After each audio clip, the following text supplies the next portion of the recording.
எங்கள் வீட்டில் problem create பண்ணி கிட்டத்தட்ட என்னையும் குழந்தையையும் கழுத்தை பிடிச்சி வெளியே தள்ளாத குறையா வார்த்தையால் பேசி ரொம்ப காயப்படுத்துகிறாங்க.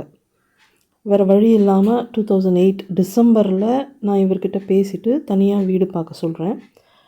குழந்தையோட படிப்புக்காக சேர்த்து வச்சுருந்த சேவிங்ஸ் எல்லாம் வீட்டோட அட்வான்ஸு, ஷிஃப்டிங்கு, அது இதுன்னு மொத்தமாக செலவாயிடுது. வாழ்ந்தாலும் செத்தாலும் இனிமே நம்மளோட லைஃப் இவரோட தான் அப்படிங்கிற ஒரு நிலைமைக்கு தள்ளப்படுறேன். என்னோட இந்த நிலைமை இவருக்கு ரொம்ப சாதகமாக அமையுது. உங்கள் வீட்டில் இருந்து யாருமே இங்கே வரக்கூடாது அப்படின்னு ரொம்ப ஸ்ட்ரிக்டாக சொல்லிடுறாரு. குழந்தைய பார்த்துக்கணுங்கிறதுனால என்னால் ஜாபையும் கண்டினியூ பண்ண முடியாமல் போகுது. நாங்கள் தனியாக போன பிறகு ஆஸ் யூஷுவல் இவர் பல வகையில் என்னை அப்யூஸ் பண்ணுறாரு. எமோஷ்னல் அப்யூஸ், ஃபினான்ஷியல் அப்யூஸ், இதெல்லாம் தாண்டி செக்ஷுவலாகவும் அப்யூஸ் பண்ணுறாரு. எனக்கு பிடிக்காததையெல்லாம் செய்ய சொல்லி ரொம்ப இமோஷ்னலாக கார்னர் பண்ணுவார். எனக்கு பிடிச்ச மாதிரியெல்லாம் நீ நடந்துக்கிட்டால் தானே எனக்கும் ஓ மேலே அன்பு வரும் அப்படிங்கிற மாதிரி சொல்லி மேனிப்புலேட் பண்ணுவார், கட்டாயப்படுத்துவார். சரி, இவர் சொல்கிற மாதிரி நடந்துக்கிட்டாலாவது இவருக்கு நம்ம மேலே அன்பு வரும் அப்படின்னு நினச்சி எது பண்ணாலும் அன்றைக்கி ஒரு நாள் நல்லபடியாக நடந்துப்பார். அடுத்த நாள்லேருந்து மறுபடியும் பழைய பேட்டர்னுக்கு ரிட்டர்ன் போயிடுவார். ஸோ இந்த பேட்டர்ன் இப்படியே கண்டினியூ ஆகுது. 2009 மார்ச்சில் குழந்தைய ப்ரீகேஜியில் சேர்த்து விடுறேன். என்கிட்ட இருந்த ஒரே ஒரு நகையை அடமானம் வச்சு ஃபர்ஸ்ட் டேர்ம் ஃபீஸ் நான் கட்டிடுறேன். அடுத்த டேர்ம் ஃபீஸ் கட்டுறதுக்கு என்கிட்ட எந்த சோர்ஸும் இல்லை. இவர் எனக்கு என்ன அப்படின்னு இருக்கார்.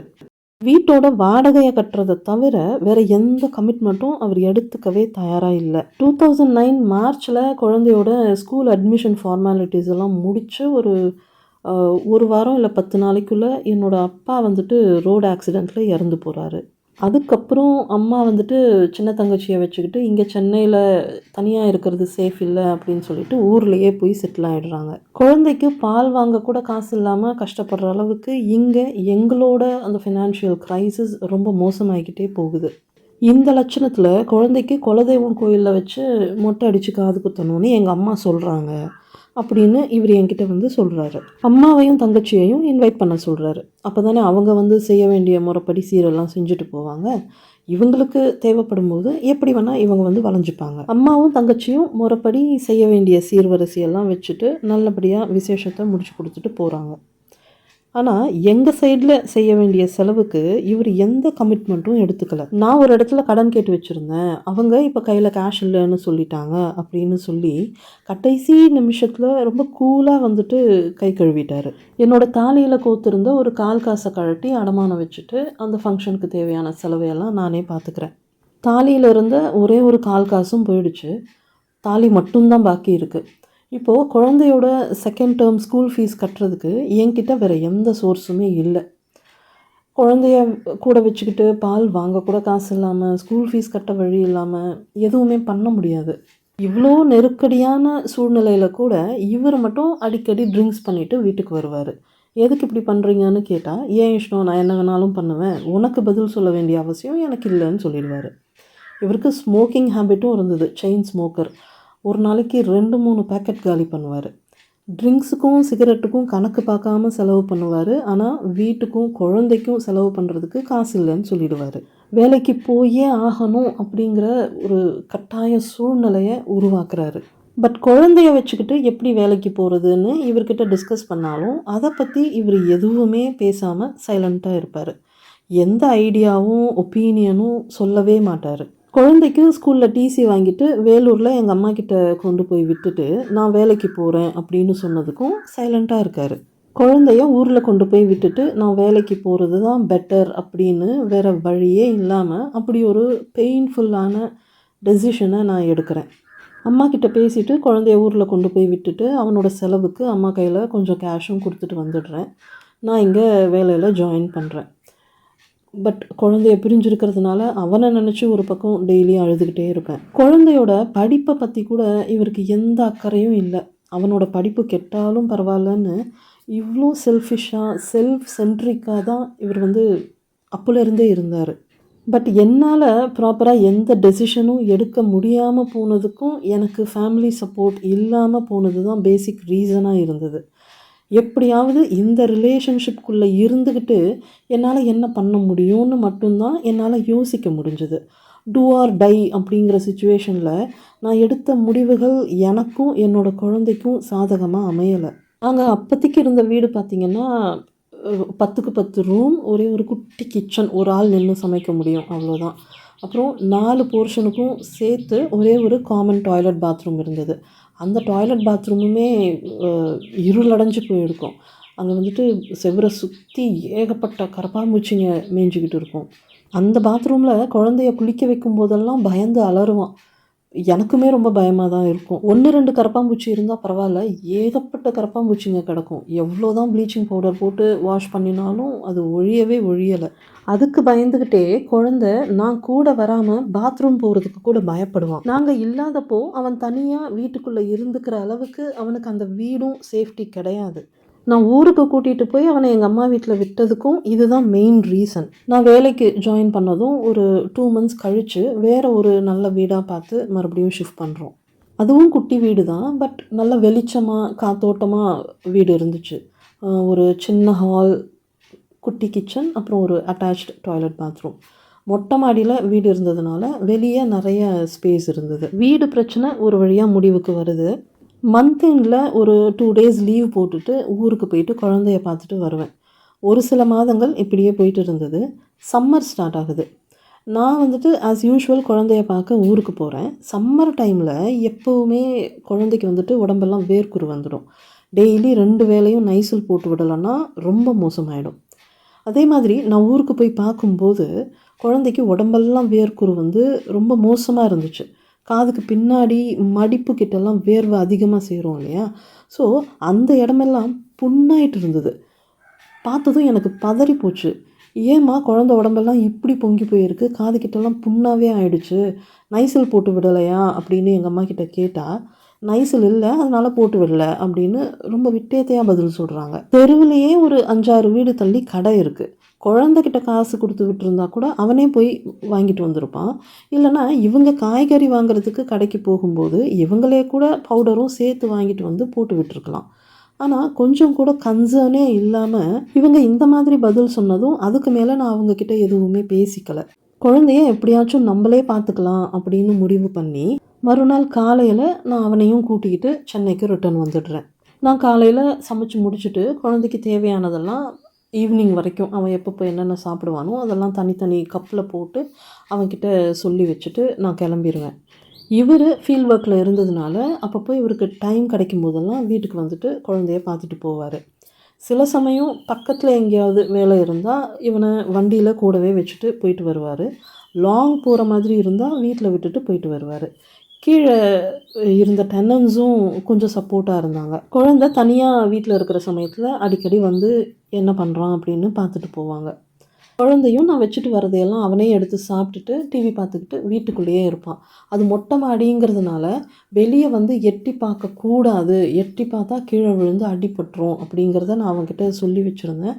ஸோ அவனும் சொன்ன பேச்சை கேட்டு ரொம்ப சமத்தாக இருந்துக்கிட்டதுனால என்னால் கொஞ்சம் அந்த ப்ரெஷர் இல்லாமல் சமாளிக்க முடிஞ்சது. இப்போ இங்கே இன்னொரு பெரிய ப்ராப்ளம் என்னென்னா, நான் வேலைக்கு போன பிறகு என்னோடய சேலரியும் அவர் தான் மெயின்டைன் பண்ணிகிட்டு இருந்தார். அப்போவே என்னோடய சேலரி, இன்சென்டிவ் எல்லாம் சேர்த்து மந்த்லி 20,000க்கு மேலே வரும். ப்ளஸ் இவருக்கு ஒரு 10,000 சேலரி வரும். இவ்வளோ கேஷையும் என்ன பண்ணுறாருன்னே புரியாது. கேட்டால் வீட்டுக்கு தானே செலவு பண்ணுறேன் அப்படின்னு சொல்லிடுவார். மந்த் எண்டுக்குள்ளே கையில் கேஷ் இல்லைன்னு சொல்லி பஞ்சப்பாட்டு பாட ஆரம்பிச்சிடுவார். ரொம்ப நெருக்கடி கொடுத்து கேள்வி கேட்டால் பெருசாக பிரச்சனை பண்ணி ட்ராமா க்ரியேட் பண்ணி விட்டுடுவார். இதுக்கிடையில் சின்ன தங்கச்சிக்கு மேரேஜ் ஃபிக்ஸ் ஆகுது. என் சின்ன தங்கச்சியோட விஷயத்துலையும் எங்கள் அம்மா நிறைய பிரச்சனை பண்ணி அவளை நிறைய ஹர்ட் பண்ணுவாங்க. சமயத்துக்கு ஏற்ற மாதிரி அவளோட ரோலை கோல்டன் சைல்டாகவும், ஸ்கேப் கோட்டாகவும், இன்விசிபிள் சைல்டாகவும் மாற்றிக்கிட்டே இருப்பாங்க. சின்ன வயசுலேருந்தே அவள் நிறைய கஷ்டப்பட்டுருக்கா. எங்கள் அம்மா வந்துட்டு அவளோட கல்யாணத்துலேயும் ஏகப்பட்ட பிரச்சனைகள், கன்ஃபியூஷன்ஸ் எல்லாம் உருவாக்குனாங்க. எல்லாத்தையும் தாண்டி அவளோட மேரேஜ் ஃபிக்ஸ் ஆகுது. மாப்பிள்ளை சென்னை பேஸுங்கிறதுனால என்கேஜ்மெண்ட் வந்துட்டு எங்கள் வீட்டிலையே சிம்பிளாக வச்சுக்கலான்னு டிசைட் பண்ணுறோம். மாப்பிள்ளை வீட்டு சைடில் இருந்து ரொம்ப முக்கியமான ஆட்கள் மட்டும்தான் வந்திருந்தாங்க. அவங்களுக்கு வந்துட்டு மார்னிங் டிஃபன் ரெடி பண்ணணும்.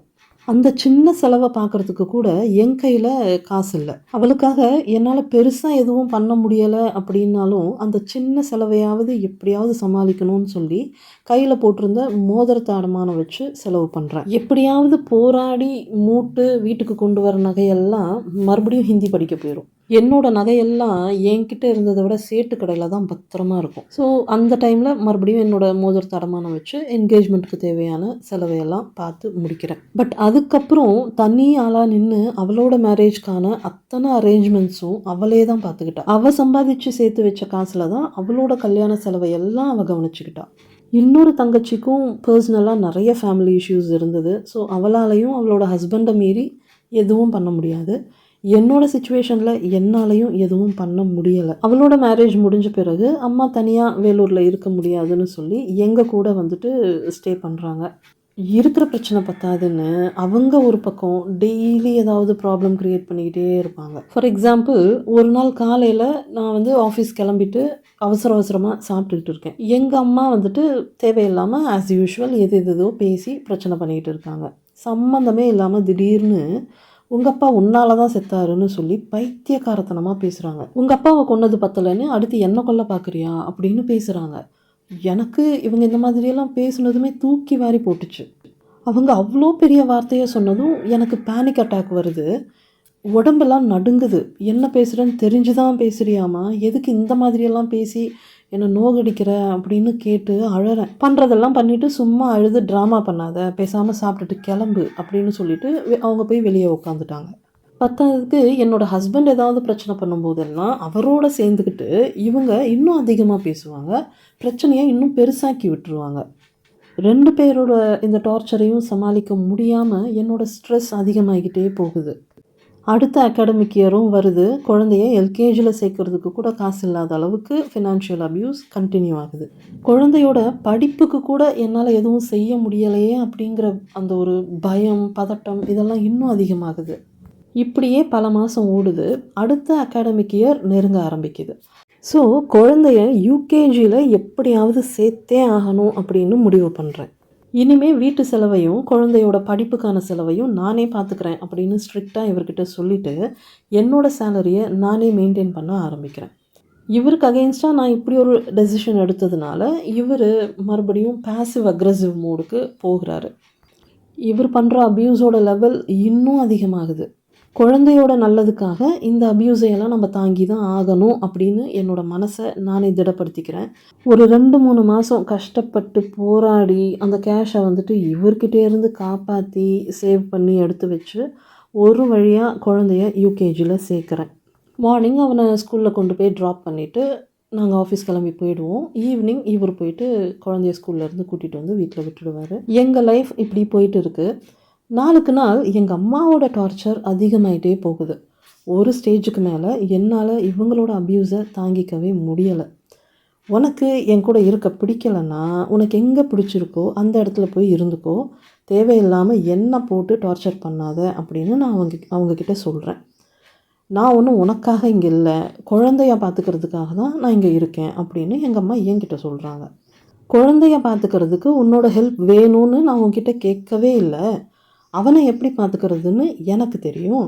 நான் உன்னை பார்த்துக்கிற கடமை எனக்கு இருக்குங்கிறதுனால மட்டும்தான் உன்னை இங்கே இருக்க சொன்னேன். மற்றபடி குழந்தைய காரணம் காட்டி சகிச்சுக்கிட்டு இங்கே இருந்து நீ கஷ்டப்படணும்னு எந்த அவசியமும் இல்லை. பிரச்சனை பண்ணாமல் நல்லபடியாக இருக்க முடிஞ்சா இரு. இல்லை உனக்கு பிடிக்காமல் இந்த மாதிரி இங்கே இருந்துக்கிட்டு எப்போ பாரு எரிஞ்சு விழுந்துக்கிட்டு வார்த்தைகளால் என்ன நோகடிச்சுக்கிட்டு நீ இங்கே இருக்கணும்னு எந்த அவசியமும் கிடையாது. உனக்கு எங்கே இருந்தால் நீ நிம்மதியாக இருப்பியோ அங்கே போய் இருந்துக்கோ அப்படின்னு நான் இவங்கக்கிட்ட தீர்த்து சொல்லிடுறேன். நாங்கள் இருந்த ஏரியாவில் ஒரு 2 தெரு தள்ளி பெரிய தங்கச்சியோட வீடும் அங்கே தான் இருந்துச்சு. ஸோ இவங்க வந்துட்டு அங்கே போய் ஸ்டே பண்ண ஆரம்பிக்கிறாங்க. நம்ம லைஃப்பில் தான் எப்பயுமே மழை விட்டாலும் தூவானும் விடாதே. என்னோட சேலரி அமௌண்ட்டை நான் மெயின்டைன் பண்ணாலும் ஏதாவது ட்ராமா பண்ணி மேக்ஸிமம் அமௌண்ட் இவருக்கு யூஸ் ஆகிற மாதிரி பார்த்துப்பாரு. இவர் யூஸ் பண்ணிகிட்டு இருந்த பைக்கோட இன்ஜின் சீஸ் ஆகிடுச்சு அப்படின்னு சொல்லி ஒரு நாள் வந்து நிற்கிறாரு. மறுபடியும் இவருக்கு புது வண்டி வாங்கிறதுக்காக ஒரு 20,000 கடன் வாங்கி அதுக்கான டவுன் பேமெண்ட் கட்டிட்டு டியூ போட்டு இவருக்கு ஒரு புது பைக் வாங்கி கொடுக்குறேன். மந்த்லி 3,000 இஎம்ஐயும் நான் தான் கட்டிட்டு வரேன்.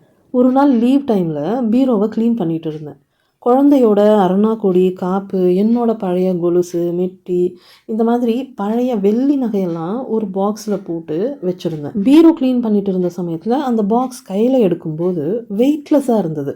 திறந்து பார்த்தா காலியாக இருக்குது. இவர் பக்கத்தில் பெட்டில் உட்காந்துக்கிட்டு அமைதியாக வேடிக்கை பார்த்துட்டு இருக்காரு. அவர்கிட்ட அந்த காலி டப்பாவை காட்டி இதில் இருந்த வெள்ளி நகையெல்லாம் எங்கேன்னு கேட்டால், ஒரு எமர்ஜென்சிக்கு கேஷ் தேவைப்பட்டுச்சு, விற்றுட்டேன் அப்படின்னு ரொம்ப கூலாக சொல்கிறாரு.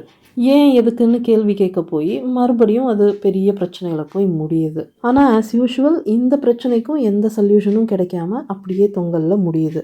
எங்கள் அம்மா பெரிய தங்கச்சி வீட்டில் போய் ஸ்டே பண்ணியிருந்தாலும் அடிக்கடி எங்கள் வீட்டுக்கும் வந்துட்டு போவாங்க. பெரிய தங்கச்சியோட ஹஸ்பண்டுக்கும் இவங்களுக்கும் எப்பயுமே ஒத்தே வராது. அவர் இன்னொரு ரகம்.